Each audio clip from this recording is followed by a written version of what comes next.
মা হওয়াও জ্বালা, মা না হওয়াও জ্বালা। বাচ্চা যদি না হয় মানুষ কত কথা বলে যে এত বছর হয়ে গেছে বিয়ের, বাচ্চা হচ্ছে না, বাচ্চা কি হবে না, তাহলে ছেলের আর একটা বিয়ে দাও, এই সেই দুনিয়ার কথা। আবার বাচ্চা হওয়ার পরেও সে যদি একটু দুষ্টু হয়, একটু চঞ্চল কোয়ালিটির হয়, তখন বলবে যে বাবা মা ভালো করেই করে, নাকি মাও যেরকম বাচ্চাও সেরকম।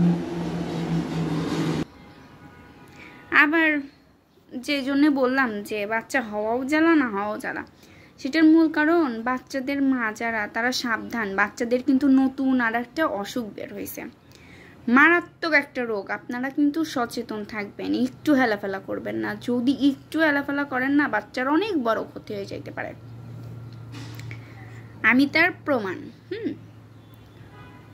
যে এই ক্ষতি কখনো উঠে আসবে না। তাই বাচ্চারা বললে সেটা কখনোই মনে করবেন না যে এমনি এমনি বলতেছে, বুঝছেন?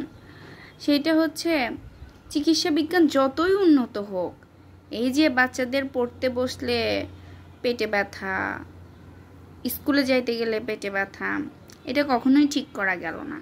এর সাথে আবার নতুন একটা রোগ যোগ হয়েছে, সেটা হচ্ছে বাচ্চাদের খাইতে গেলেও পেটে ব্যথা করে, নাই খাইতে পেট ভরে যায়। এটা হচ্ছে অনেক বড় অসুখ।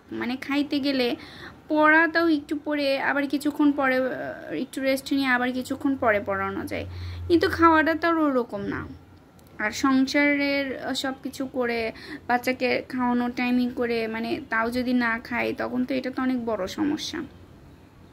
তো ইদানিং দেখতেছি আমার বাচ্চাটা একদমই খাচ্ছে না, খাইতে গেলেই তার পেটে ব্যথা। কিন্তু তাকে আমি ডাক্তার দিয়ে সনো করছি, ডাক্তার দিয়ে ওষুধ খাওয়াইছি, বেশ কয়েকবার ডাক্তার চেঞ্জ করে ওষুধ খাওয়াইছি। আমি প্রথম অবস্থায় ভাবছিলাম যে ব্যাপারটা হয়তো বা সত্যি।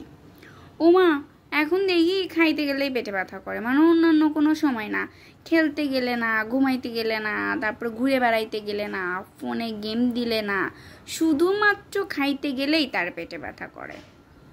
এই অসুখটার নাম আসলে কি অসুখ কেউ জানলে আমাকে একটু কমেন্ট করবেন। আমি এই অসুখটাতে ভীষণভাবে চলতেছি।